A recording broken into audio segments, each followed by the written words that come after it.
Here is why you should care about the fighting that is going on in Sudan. What's happening there is more than meets the eye.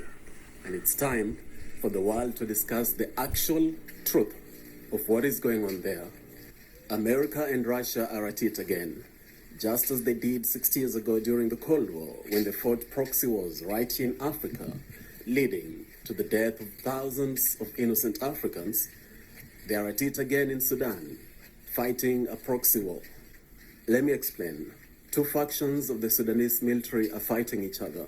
One of them is led by Lieutenant General Mohammed Hamdan, head of the paramilitary group known as Rapid Support Forces. The other faction is led by the Sudanese Army Chief, General Abdel Fattah al-Burhan. So why are they fighting?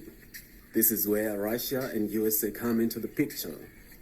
You see, in the last couple of months, Russia has finalized a deal with Sudan to establish Russia's naval base in Sudan's Red Sea coast.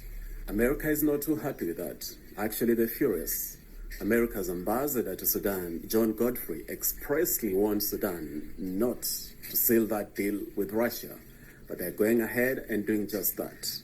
And so when the paramilitary unit began fighting the other faction of the army, that wasn't happening in a vacuum. The big problem is that you're not going to hear this in the mainstream media.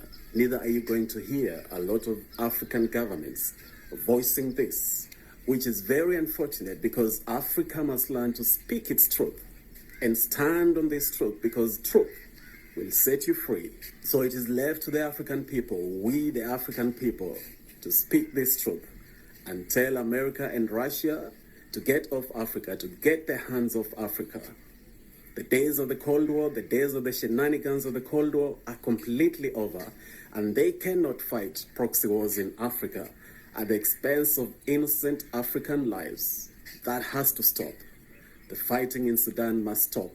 The puppet masters must stop their evil, diabolic games.